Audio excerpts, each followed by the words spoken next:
မြမများကငါးမျက်နှာဖျားလို့ခေါ်ကြပြီးထူးခြားခမ်းနားတဲ့ထိုင်းနိုင်ငံမှဗုဒ္ဓရုပ်ပွားတော်ကြီးဟာထိုင်းနိုင်ငံမြောက်ပိုင်းဘန်ကောက်မြို့မှမြောက်ဘက်9 နာရီခန့်သွားရတဲ့ Fish Pond ဒေသမှာတည်ရှိပါတယ်။ဒီရုပ်ပွားတော်ကြီးရဲ့အမည်မှာထိုင်းလိုခေါ်ရင်ဝက်ဖာဆုံးကဲ့ဖြစ်ပါတယ်။ရုပ်ပွားတော်ကြီးမှာငါးမျက်နှာရှိနေရခြင်းကရုပ်ပွားတော်9 စုကိုတဆူနဲ့တဆူအရွယ်အစားအနှဲငယ်ပိုကြီးတဲ့အထက်ထက်ပုံစံဖြင့်ထုလုပ်ပူဇော်ထားတာကြောင့်ဖြစ်ပါတယ်။ဒီဖျား9 စုရဲ့အဓိပ္ပာယ်မှာပွင့်တော်မူပြီးသောဖျား4 စုဖြစ်တဲ့ကကုတန်မြတ်စွာဘုရား၊ကောနာကုံမြတ်စွာဘုရား၊ကတ္တပမြတ်စွာဘုရား၊ဂေါရမမြတ်စွာဘုရားနှင့်နောင်ပွင့်မြအရိမတ္တယမြတ်စွာဘုရားတဆူတို့ကိုရည်ညွှန်းပြီးတည်ထားခြင်းဖြစ်ပါတယ်။ရုပ်ပွားတော်ကြီးတည်ရှိရာဒေသဟာထိုင်းနှင့်လာအိုနှစ်နိုင်ငံနယ်စပ်ဒေသဖြစ်ပြီးယခင်ကစစ်ပွဲများရှိခဲ့ရာဒေသဖြစ်တယ်လို့လည်းသိရပါတယ်။ဝေးလံခေါင်းသီး၍တောတောင်များနှင့်စိတ်ငြိမ်တဲ့အရက်မှာစစ်မြေပြင်နေရာဖြစ်ခဲ့ပေမဲ့အခုအခါမှာအေးချမ်းသက်ပဲတဲ့ငါးမျက်နှာဖျားကြီးရှိနေပြီးဗုဒ္ဓသာသနာထွန်းကားနေခြင်းက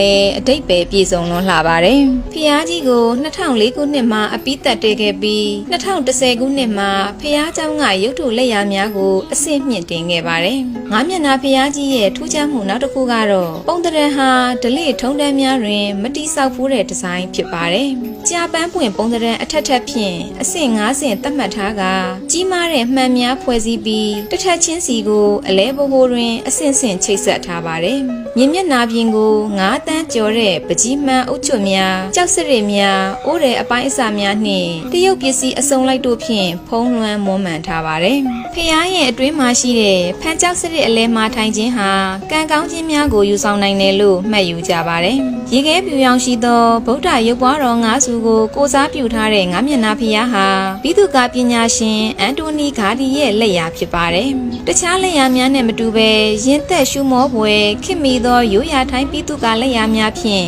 အသစ်ဆန်းဖြစ်စေတဲ့ဒီဇိုင်းများနှင့်တည်ဆောက်ထားပါတယ်။ဘိသုကာလက်ရာစမ်းသစ်ထားပေမဲ့ရှေးဟောင်းရိုးရာဗုဒ္ဓရုပ်ပွားတော်များနှင့်တူညီစွာထုလုပ်ထားပါတယ်။စိမ့်လန်းတဲ့တောင်တန်းများရဲ့အေးချမ်းစိတ်ငြိမ်မှုနဲ့အတူခမ်းနားတဲ့ဖျားရုပ်ပွားတော်ကြီးတို့မှာပနံရလှပါတယ်။ဒါကြောင့်လဲကမ္ဘာတဝန်းကလာရောက်လဲပတ်မှုအများဆုံးဖျားတဆူဖြစ်လာခဲ့ပါတယ်။တရားဟောပြောရန်အတွက်ခမ်းမဇေဒီနှင့်ပန်းဥယျာဉ်များပက်လဲရှိတဲ့တောင်ထိပ်ဖျားเจ้าဇေဒီများမှာတန်ရှင်းတရက်စွာတည်ရှိပါတယ်။အခုတင်ဆက်ပေးခဲ့တာကတော့ထူးခြားတဲ့ဘိသုကာလက်ရာများနှင့်ထိုင်းနိုင်ငံမြောက်ပိုင်းကငါးမျက်နှာဖျားเจ้าပဲဖြစ်ပါတယ်ရှင်။ဒီဗုဒ္ဓဘာသာအစအုံဟာဘုန်းတော်ကြီးများနှင့်ဗုဒ္ဓဘာသာတရားအားထုတ်သူများအတွက်တာမန်ထက်ပိုပြီးတရားအားထုတ်လို့ကောင်းတဲ့စိတ်ငြိမ်ရာနေရာတစ်ခုလည်းဖြစ်ပါတယ်ရှင်။သွားရောက်လဲပတ်ရန်နီးလန်း2 ခုသာရှိပါတယ်။ကိုယ်ပိုင်ရင်ဒါမှမဟုတ်ခရီးပို့ဆောင်ရေးအစီအစဉ်ဖြစ်တာသွားရောက်လဲပတ်နိုင်ပါတယ်